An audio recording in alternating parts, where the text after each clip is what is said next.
हाँ तो दोस्तों इस वीडियो के अंदर हम जीपीटी हेल्थ केयर के आईपीओ के बारे में बात करेंगे और जानेंगे कि इस आईपीओ के अंदर आपको कितना लिस्टिंग गेन मिल सकता है और आपको इस आईपीओ के अंदर अप्लाई करना चाहिए या नहीं। चलिए शुरू करते हैं।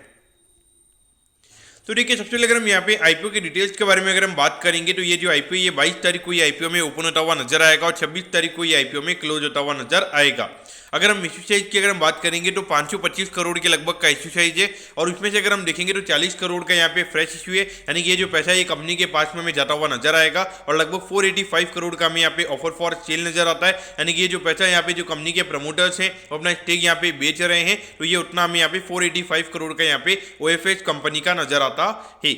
और अगर हम यहाँ पे प्राइस बैंड के बारे में अगर हम बात करेंगे तो 186 के कट ऑफ प्राइस पे ये कंपनी हमें शेयर देती हुई नजर आ रही है और लगभग एक लॉट के नाम यहाँ पे 80 शेयर्स का लॉट यहाँ पे नजर आता है, यानी कि लगभग अगर आपको एक रिटेल एप्लीकेशन अगर आपको लगानी है तो 80 शेयर्स के लॉट के अंदर आपको यहाँ पे एप्लीकेशन लगानी पड़ेगी।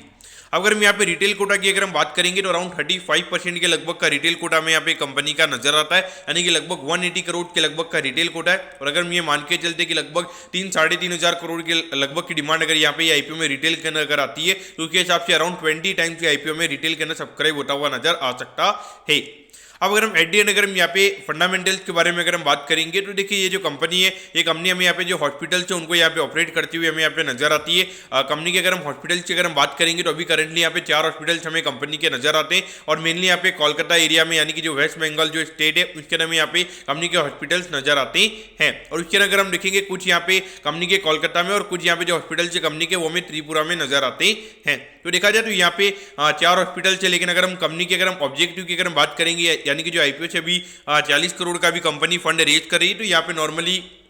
हार्डली कुछ 35 करोड़ के लगभग का जो डेट है कंपनी का वो यहाँ पे कंपनी उसको रीपे करेगी, तो उससे रिगार्डिंग यहाँ पे कंपनी हमें फंड रेज करती हुई नजर आ रही है। लेकिन अगर हम कंपनी के ग्रोथ वाइज अगर हम बात करेंगे लगभग पिछले 3-3.5 साल का हमारे पास में कंपनी का फाइनेंशियल डेटा है तो उसको देख के अगर हम देखेंगे तो बियॉन्ड पॉइंट ऐसा लग रहा है कि यहाँ पे कंपनी ग्रो नहीं कर पा रही है, यानी कि जो 4 हॉस्पिटल्स है यहाँ पे कंपनी के वो बियॉन्ड पॉइंट हमें ग्रोथ हुए नजर नहीं आ रहे। हार्डली अगर हम ग्रोथ की अगर हम बात करेंगे लगभग 10-12% के लगभग का रेवेन्यू ग्रोथ, और अगर हम प्रॉफिटेबिलिटी की भी अगर हम बात करेंगे तो वो लगभग 10-15% के लगभग की ग्रोथ हमें यहाँ पे कंपनी की नजर आती है। तो कहीं ना कहीं देखा जाए तो यहाँ पे कंपनी के नंबर्स को देख के ऐसा लग रहा है कि बियॉन्ड पॉइंट यहाँ पे कंपनी ग्रो नहीं कर पा रही है। अगर यहाँ पे कंपनी को अगर यहाँ पे जो 10 से 15% की इनकी ग्रोथ है अगर उसको 20-25% के लगभग अगर लेके जाना है तो वहाँ पे कहीं ना कहीं यहाँ पे कंपनी को और नए हॉस्पिटल्स खोलने पड़ेंगे, क्योंकि जो नए हॉस्पिटल्स कंपनी खोलेगी तो उसके बाद में यहाँ पे एडिशनल रेवेन्यू कंपनी का आता हुआ हमें नजर आएगा। तो इस पॉइंट ऑफ व्यू से देखा जाए तो यहाँ पे ये ग्रोथ के हिसाब से कंपनी की अगर हम ग्रोथ की अगर हम बात करेंगे एक नॉर्मल काइंड ऑफ ग्रोथ हमें यहाँ पे कंपनी की नजर आती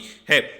और उसके अगर हम वैल्यूएशन की अगर हम बात करेंगे तो देखिए लगभग 1500 करोड़ के मार्केट कैप पे ये कंपनी का आईपीओ में आता हुआ नजर आ रहा है, तो इस साल लगभग 45 करोड़ के लगभग की अर्निंग्स हमें ये कंपनी की होती हुई नजर आएगी। तो उसके हिसाब से अगर हम देखेंगे तो अराउंड 34 टाइम्स के पी रेशियो पे ये कंपनी का आईपीओ में आता हुआ नजर आ रहा है। तो वैल्यूएशन वाइज तो अगर हम देखेंगे तो इतना ज्यादा एक्सपेंसिव नहीं है, लेकिन कोई अंडर वैल्यूएशन भी नहीं है, एक नॉर्मल काइंड ऑफ वैल्यूएशन पे कंपनी का आईपीओ में आता हुआ नजर आ रहा है। और बाकी अगर हम हॉस्पिटल स्टॉक की अगर हम बात करेंगे तो ऑन एन एवरेज यहाँ पे अराउंड 45 से 50 का पी रेशियो मार्केट अभी हॉस्पिटल स्टॉक को हमें देता हुआ नजर आ रहा है। तो उसके हिसाब से अगर हम देखेंगे तो बाकी लेकिन जो मोस्टली यहाँ पे 50-60 के पी रेशियो वाली जो कंपनी है उनके अगर हम ग्रोथ की अगर हम बात करेंगे लगभग 20-22% से उनकी अर्निंग ग्रोथ हमें नजर आती है। तो कहीं ना कहीं अगर हम देखेंगे तो यहाँ पे कंपनी का ग्रोथ भी हमें कम नजर आता है। उस पॉइंट से देखा जाए मेरे ख्याल से वैल्यूएशन वाइज यहाँ पे कंपनी एक नॉर्मल काइंड ऑफ वैल्यूएशन पे कंपनी का आईपीओ में आता हुआ नजर आ रहा है। अब यहाँ पर आपको क्या करना चाहिए, तो देखिए मेरे ख्याल से मुझे ऐसा लगता है कि अगर आपको अप्लाई करना ही है तो आप लिस्टिंग के लिए यहाँ पर अप्लाई कर सकते हो।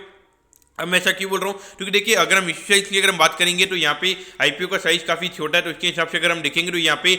ज़्यादा सेलिंग प्रेशर नहीं रहेगा अगर थोड़ी सी भी डिमांड अगर रहती है। और मेन बात ये रहती है कि जितने भी यहाँ पे हॉस्पिटल से रिगार्डिंग यहाँ पे स्टॉक्स आते हैं तो यहाँ पे जो म्यूचुअल फंड्स हो गए या फिर जो बड़े बड़े एफआईएल्स होते हैं तो उनकी डिमांड काफ़ी ज़्यादा रहती है। तो उसके हिसाब से अगर हम देखेंगे तो मेरे ख्याल से एक बार के लिए आपको यहाँ पे लिस्टिंग गेन मिल सकता है, ये मेरा व्यू रहेगा। अगर मार्केट में कोई अनसर्टेनिटी नहीं आती है तो मेरे ख्याल से ये कंपनी हमें प्रीमियम पे खुलती हुई नजर आएगी। बाकी अगर कुछ अनसर्टेनिटी होती है तो एक बार के लिए यहाँ पे 5 से 10% के नीचे का जो 5 से 10% भी हमें ये कंपनी नीचे खुलती हुई नजर आ सकती है। बाकी लॉन्ग टर्म के पॉइंट ऑफ व्यू से अगर हम देखेंगे तो कुछ इतना ज्यादा एक्स्ट्राऑर्डिनरी मुझे यहाँ पे नहीं लगा, तो लॉन्ग टर्म के पॉइंट ऑफ व्यू से मेरे ख्याल से अवॉइड करना चाहिए। लेकिन लिस्टिंग गेन के लिए पर्टिकुलरली मैं यहाँ पे अप्लाई करने वाला हूँ। दोस्तों मैं कर रहा हूँ कि जीपीटी हेल्थ केयर के आईपीओ के बारे में आपको सब कुछ समझ में आ गया होगा। अगर आपकी कोई भी क्वेरीज है आप कमेंट कीजिए, मैं जरूर आपके कमेंट पर रिप्लाई करूंगा। ओके दोस्तों, thank you, have a nice day.